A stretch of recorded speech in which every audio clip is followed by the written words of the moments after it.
Apressa-se o dia da vinda de Jesus Cristo, quando todos os que desprezaram a lei de Deus e perseguiram os filhos de Deus, eles receberão a justa recompensa das suas más ações.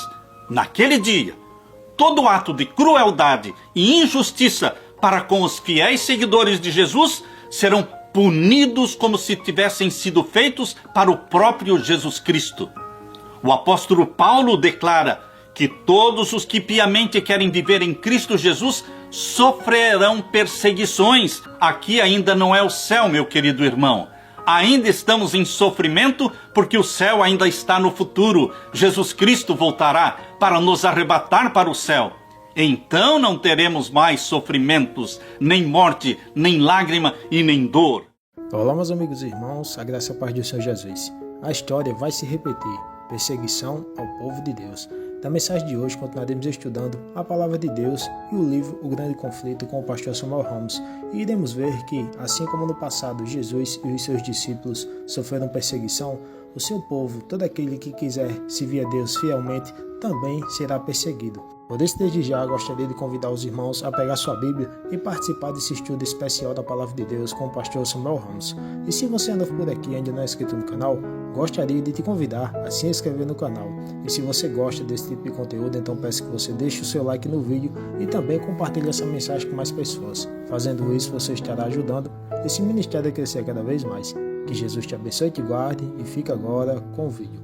Então vos hão de entregar para serdes atormentados, e matar-vos-ão, e sereis odiados de todas as gentes por causa do meu nome. E no verso 21, porque haverá então grande aflição como nunca houve desde o princípio do mundo até agora, nem tampouco há de haver. E se aqueles dias não fossem abreviados, nenhuma carne se salvaria, mas por causa dos escolhidos serão abreviados aqueles dias. Queridos, os seguidores de Jesus Cristo deveriam trilhar a mesma senda de humilhação, ignomínia, sofrimento que o seu Redentor Jesus palmilhara. A inimizade que irrompeu contra Jesus Cristo, também a mesma inimizade irromperia contra os seguidores de Jesus. A história da igreja primitiva é uma história que testifica do cumprimento das palavras de Jesus. Os poderes das trevas, os poderes do inferno, arregimentaram-se contra Cristo na pessoa dos seus seguidores. O paganismo previa que, se o evangelho triunfasse, seus templos, seus altares desapareceriam. Portanto, Satanás convocou suas forças para destruir o cristianismo. Acenderam-se as fogueiras da perseguição. Os cristãos eram despojados das suas posses, das suas propriedades, expulsos das suas casas. Os cristãos suportaram grande combate de aflições, como diz em Hebreus capítulo 10 e o verso 32. Experimentaram escárnios, açoites e até cadeias e prisões, conforme diz Hebreus capítulo 11 e o verso 36. Grande número dos cristãos selaram seu testemunho com Jesus Cristo com o seu próprio sangue. Nobres e escravos, ricos e pobres, doutos e ignorantes, foram de igual forma mortos sem misericórdia. Satanás, queridos, não vai tratar melhor os seguidores de Jesus Cristo do que tratou a Jesus. Estas perseguições, iniciadas sob o governo de Nero, o imperador Nero, aproximadamente no tempo do martírio do apóstolo Paulo, continuaram com maior e maior fúria durante os séculos vindouros. Os cristãos eram falsamente acusados dos mais hediondos e terríveis crimes. Os cristãos eram falsamente acusados por causa das calamidades, por causa das fomes, das pestes, dos terremotos, jogavam tudo a culpa nos cristãos. Tornando-se os cristãos objetos do ódio e da suspeita popular, prontificaram-se denunciantes. Por amor ao ganho, eles denunciavam os cristãos inocentes. Eram condenados como rebeldes ao império, como inimigos da religião e peste da sociedade. Grande número dos cristãos foi lançado às feras, queimados vivos nos anfiteatros. Alguns eram crucificados, outros eram cobertos com peles de animais bravios e eram lançados na arena para serem despedaçados pelos cães. Do sofrimento dos cristãos mártires muitas vezes se fazia a principal diversão nas festas públicas. Vastas multidões se reuniam nos anfiteatros para assistirem o espetáculo e saudavam a morte dos mártires com palmas, com alegria, com aplauso. Onde quer que procurassem refúgio, os cristãos seguidores de Jesus Cristo eram caçados como animais. Eram forçados a procurar esconderijo nos lugares mais desolados e solitários da terra, desamparados e aflitos e maltratados, dos quais o mundo não era digno, errantes pelos desertos e montes e pelas covas e cavernas da terra. Hebreus capítulo 11, versos 37 e 38. As catacumbas, sim, as catacumbas de Roma, proporcionavam abrigo a milhares de cristãos.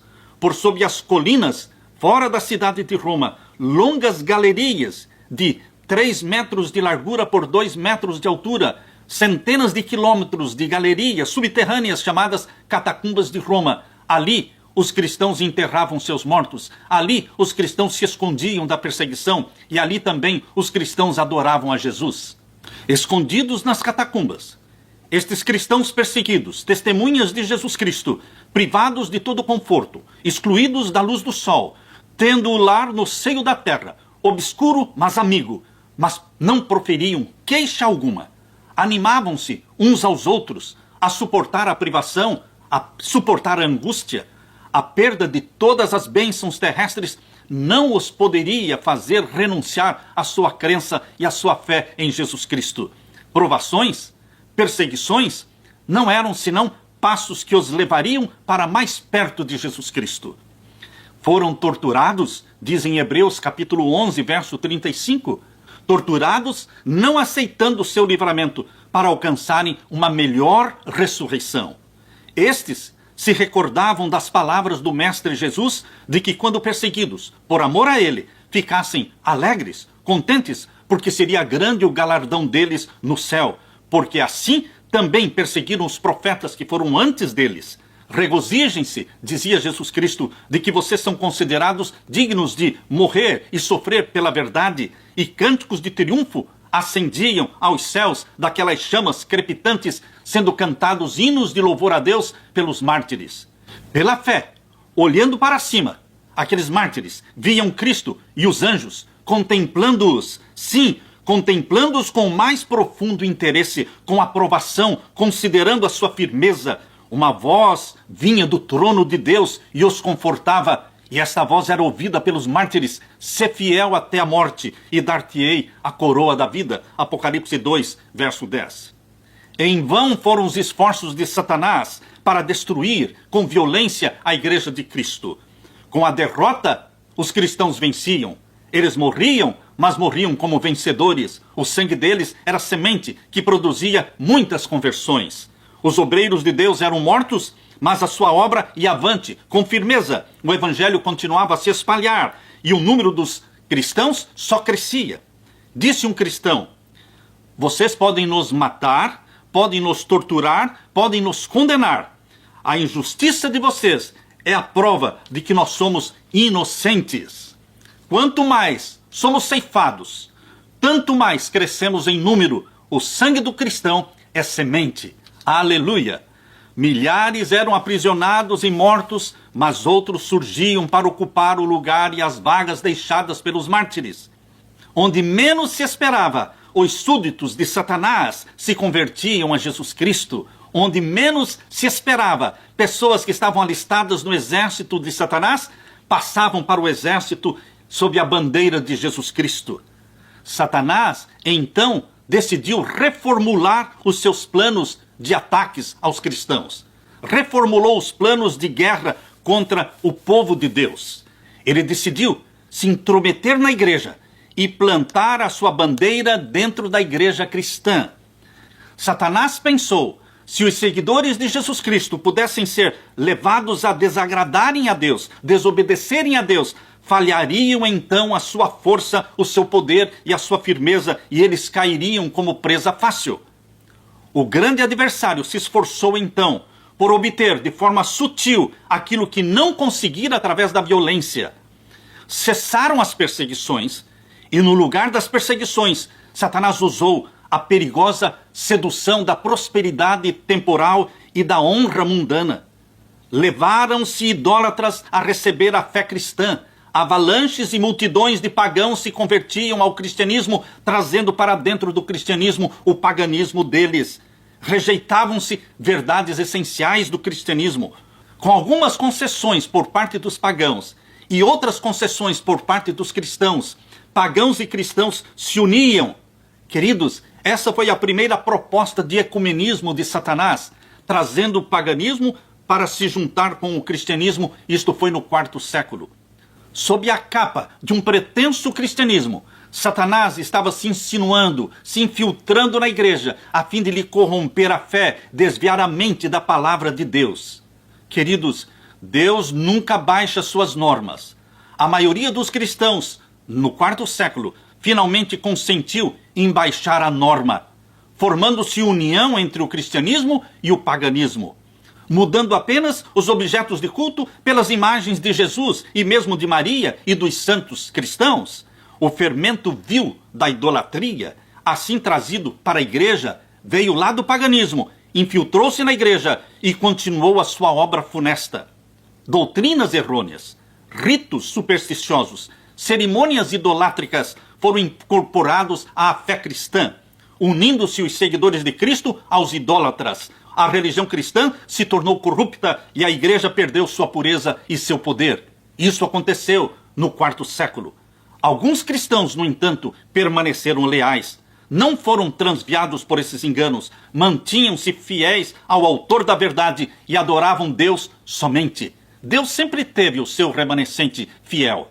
Sempre tem havido duas classes entre os que professam ser seguidores de Jesus. Assim também é hoje. Enquanto uma dessas classes estuda a vida do Salvador fervorosamente e procura corrigir os seus defeitos de caráter e se assemelhar a Jesus Cristo, a outra evita as claras verdades que lhes expõem os erros. Esta outra classe não quer se assemelhar a Jesus Cristo. Podem ser comparados a Judas, que conviveu com Jesus Cristo 3 anos e meio, conheceu a verdade, mas não se deixou transformar pela verdade. Amou mais o pecado. Judas não andou na verdade que misericordiosamente foi permitido brilhar sobre ele. Pela condescendência com o pecado, Judas atraiu as tentações de Satanás. Seus maus traços de caráter se tornaram predominantes e ele rendeu a mente a Satanás. Assim ocorre em nossos dias. Aqueles que acariciam o mal, aqueles que vivem na prática de pecados conhecidos, eles estão se assemelhando a Judas, conhecendo a verdade, mas não se deixando santificar pela verdade. Eles traem a Jesus Cristo e traem também aos seus irmãos. Existia naquele tempo, na igreja, os que professavam piedade, mas amavam mais o pecado. Ananias e Safira são um bom exemplo deles, porque o Espírito de Deus revelou aos apóstolos o caráter real desses impostores e os juízos de Deus livraram a igreja dessa detestável mancha em sua pureza. Queridos, enquanto durou a perseguição, a igreja permaneceu comparativamente pura e santa. Mas cessando a perseguição, que foi o período inteiro de Esmirna, do ano 100 até o ano 313, agora se aproximava o período em que o cristianismo seria exaltado como religião estatal, o período de Pérgamo do 4º século. Portanto, queridos, Satanás estava mudando a tática, cessando a perseguição, fazendo pequenas concessões. Cristianismo e paganismo se assemelhavam e se uniam, e avalanche e multidão de pagãos entravam para dentro da igreja, pretendendo estarem convertidos a Jesus Cristo. Abriu-se assim o caminho para Satanás fincar o seu pé dentro da igreja. Não há união entre o príncipe da luz e o príncipe das trevas. Nenhuma convivência pode existir entre os seus seguidores. Quando os cristãos consentiram em se unir àqueles que vieram do paganismo, dizendo serem cristãos, mas eles eram somente semi-convertidos ao cristianismo. Tomando esta decisão de união, de casamento, queridos, do paganismo com o cristianismo, os cristãos foram mais e mais longe da verdade. Satanás ficou alegre por ter conseguido enganar tão grande número dos seguidores de Cristo. E agora, a próxima estratégia de Satanás foi fazer com que muitos membros da igreja cristã se tornassem perseguidores dos seus próprios irmãos cristãos. Satanás jogou a igreja contra a igreja, inspirou-os a perseguirem aqueles que eram fiéis, remanescentes. Foi necessária uma luta, foi necessária uma guerra desesperada por parte daqueles que desejavam ser fiéis, permanecendo firmes contra os enganos, contra as abominações que se disfarçavam sob as vestes sacerdotais e se introduziram na igreja no quarto século. Hoje, queridos, a história se repete, porque também existe uma guerra dentro da igreja dos mornos contra o remanescente. Depois de longo e tenaz conflito, os poucos fiéis remanescentes decidiram romper com a igreja apóstata. Viram que a separação era uma necessidade absoluta se desejavam obedecer à palavra de Deus. Não ousavam tolerar erros fatais que pusessem em perigo a fé dos seus filhos e dos seus netos. Essa é uma estratégia de Satanás, queridos, dividir para conquistar. Ele divide os países para conquistar os países. Ele divide as igrejas para conquistar a igreja.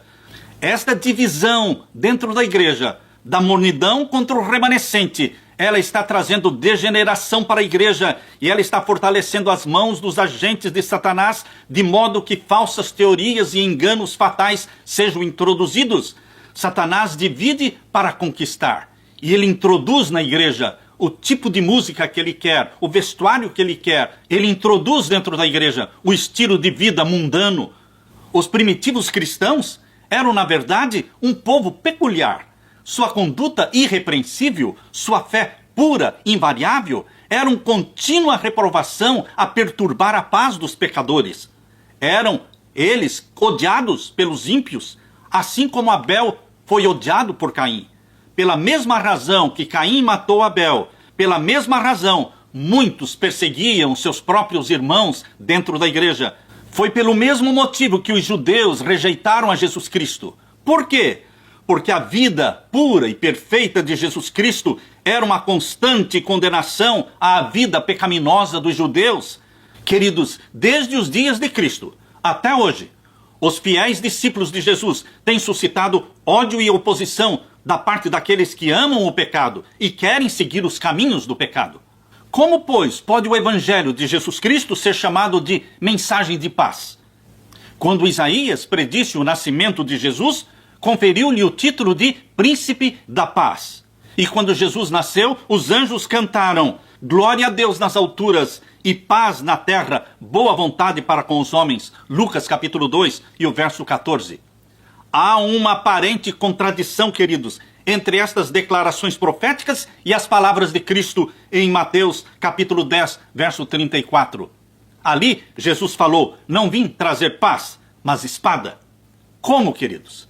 Entendidas corretamente, estas expressões, estes versos da Bíblia, estão em perfeita harmonia.